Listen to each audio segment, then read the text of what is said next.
So Lola's this new spot when we rub her back right here. She gets like the whole like shakes in her legs. Look at her face. Oh yeah. She does this weird thing with her tongue too.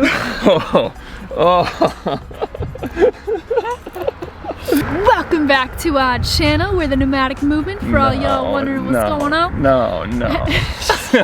So we're sitting on the coast of Cali. We are on the east side of Santa Cruz. East side, baby. And which is actually just this town called Capitola, right? Yeah, Capitola. Capitola, Sounds Italian. Which we first discovered yesterday. But today, we're talking about something a little different. We are talking about something a little bit different. Something for all you single ladies. Oh God. She's okay. She's just hanging out there. Oh God. So this is a video for the ladies. For all you single ladies. So if you guys and like, maybe not so single. So some of you come here. For any of you ladies. So some of you come here just to watch Kaylee. This is the video for you because this is gonna be all her today. Because this video is about living in a van as a female and all the stuff that it entails. Wow, look at that. Look how we play back and forth there. We're getting good. So something that a lot of you guys ask and a lot of you guys are curious about is how we stay clean in the bus and what our hygiene is like. And I'll tell you right now that it's really not all that different than it would be at home. And the reason being is because we got running water, baby. And this is something that we haven't always had. This is something we installed about 6 months into our travels. Actually, it was more than that. It was like 9 months. 9 months, oh my God. So with running water, doing the basics like brushing your teeth, washing your face, washing your hands, or doing the dishes, all of those things are gonna be the same as they would be at home. But the one thing that is a little bit, maybe a lot of it, more irregular than you would have in a normal house is the way that we shower. So the way that we shower is we use an outdoor shower that we just recently hooked up to the back of our bus. But the only way that we can use it is if we're in kind of remote areas or areas that we can dump water and strip naked. So let's go find one of those spots right now because I am in desperate need of a shower.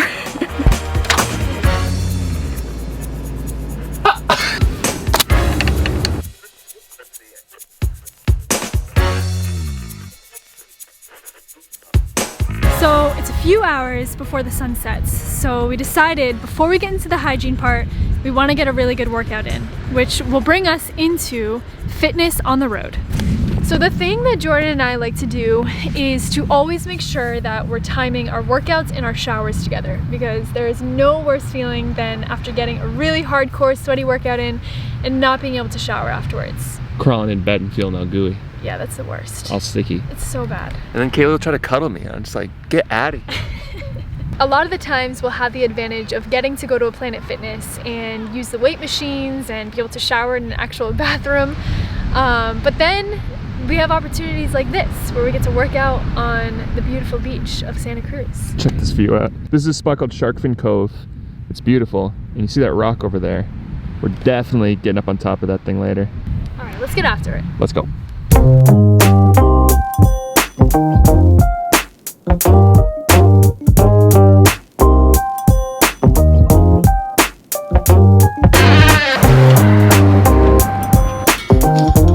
This may not be the most ideal place to shower, as we're kind of in a parking lot right by the road. But you do with what you got. Woo,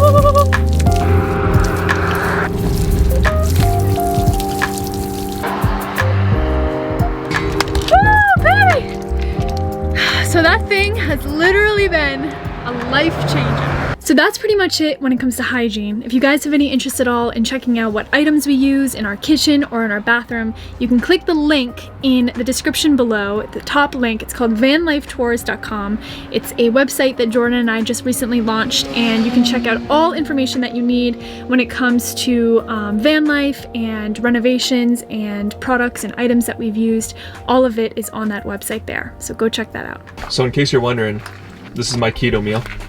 Chicken, avocado, and some Dave's hot sauce. This stuff's the real deal. Oh, it's creamy so roasted good. jalapeno. Oh yeah, it's so good. And then for Kaylee, we're making a little bit of wild rice, which is just awesome news for me. So while we are devouring this absolutely delicious meal, I figured I would talk about the next topic, which is going to the bathroom.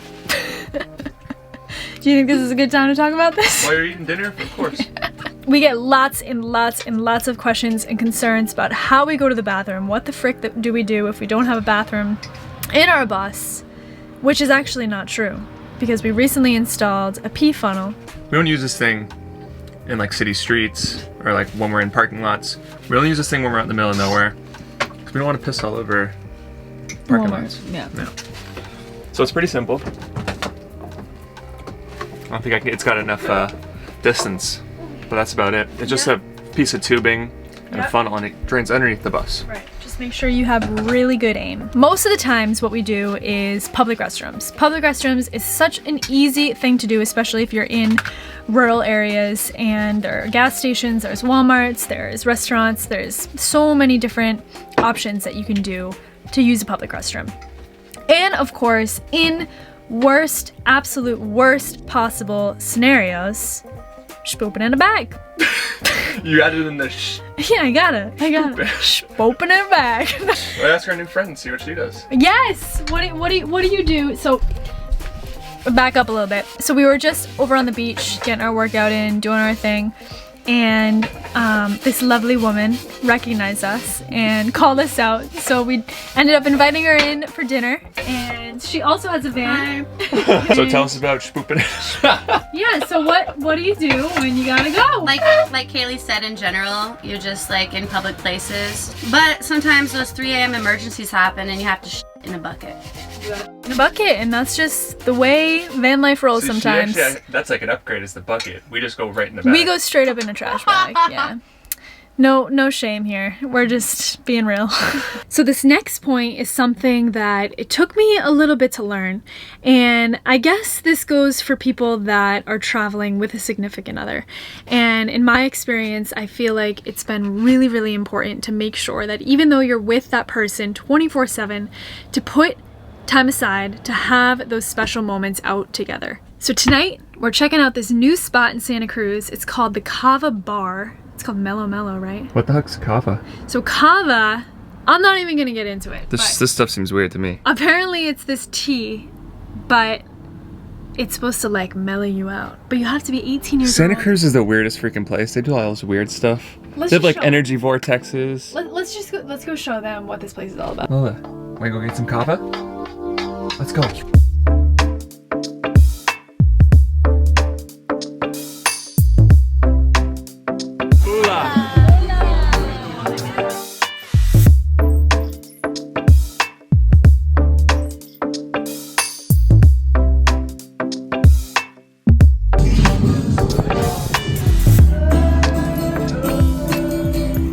That about does it for our kava experience. Pretty weird. If I could explain it, it gets your brain like stimulated like coffee, but then gets your body super mellow like alcohol. Mellow. But like not as intense, just like kinda. Like you kinda feel it. Yeah, I just feel like I'm ready to go to bed. That's how I feel. Let's go to bed. Alrighty, so on to our last and final topic of the night. We have 2 topics left. 2 topics, that's right, 2 topics. This kava tea has got me all freaking messed up. So the next topic we're gonna talk about is temperature and staying either warm or cool in the bus. So this is a very popular go-to, I think, in the van life community, which is the little buddy, Mr. Heater, propane heater. The good thing about this is it has a built-in carbon monoxide alarm. It also has a sensor, so if it moves, then it immediately shuts off. And this works amazing. So usually we never leave it on overnight just for safety purposes. But even if we just keep it on for like an hour before bed, it stays pretty damn warm in here. For sure. And even in like Santa Cruz where we are right now, like it gets nice. pretty chilly at night. Yeah. But can I just say the easiest solution to staying warm, Yeah. if possible, when it gets cold out, just start driving south. Right. If you have the flexibility, not everyone has that flexibility, Right. but if you can, Yeah. just drive south. Absolutely. That's what we're trying to do this winter, because last winter we were kind of hanging around the Santa Cruz area where we are now, Right. And it was still pretty cold. yeah, and it was super rainy. So when it comes to cooling, there's really only 2 things that we use.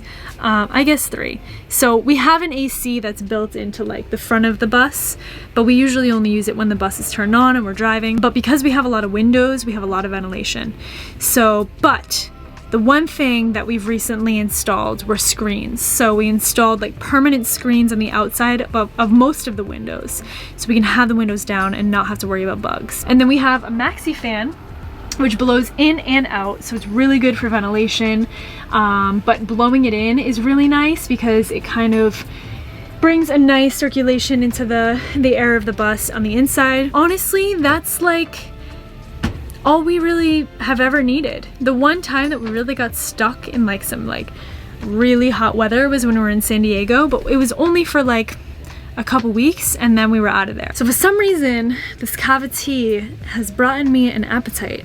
So I'm whipping up some artichokes, and Jordan's over here about to upload this video that you're watching right now. I'm working on it. Well, editing the video. Let's see if we can get it up by tomorrow. Kava tea's got me all loopy. I know. You guys gotta try this stuff. That place was so cool. Yeah. So I'm probably gonna eat these artichokes, lock this bus up, and then call it a night. Which brings us into our final topic, which has to do with safety. So safety is something that slightly worried me before we decided to leave on our adventure. So I think I had a lot of the same concerns as a lot of other female travelers out there, which was really making sure that you knew how to properly lock your vehicle at night, and where to park your vehicle at night when you're camping overnight somewhere. And the same thing applies to us as it would in anybody that lived in a normal home, which is locking up the bus every single night. We've never had any situations where we felt unsafe or we've encountered any creepy situations where people have tried to barge in at night or anything like that. But honestly, my biggest advice is to make sure you're getting to your camp spot in the daytime. You know where you're going, you know what to expect, you kind of have a good idea of what your surroundings are, but also using campsites that other people have stayed at. An app that Jordan and I use all the time is iOverlander or freecampsites.net, which gives you exact locations of camping areas in cities or off the highways or pretty much anywhere. So I think this is where we're gonna wrap this video up. Are you guys sick of Kaylee yet? It's been a really chill day for me. I've just been hanging out. We ended our night really, really well. Met a new friend. We're whipping up some little snacky roos right now. We got our snacky roos. That's a new one. We got our heater on. It's super toasty in here. So we hope you guys can take a little something, something from this, especially for all you female van lifers or females just wanting to do van life. And if you want more info on this stuff, Kaylee has actually made her own channel. Yes. Based on female van life, kind of just like being a female. Yeah, And like kind of like an inside scoop of what it's like in the day of my life. Not just me and Jordan, but yeah, independent woman. And not even just like van life, like even outside of that. Yeah, totally. So we'll link that in the description too if you want to check that out. But that's about all we got. That's all we got. We're gonna just like chill out because this kava's got us feeling all loopy. And we'll see you guys next time. See you next time. Peace and love.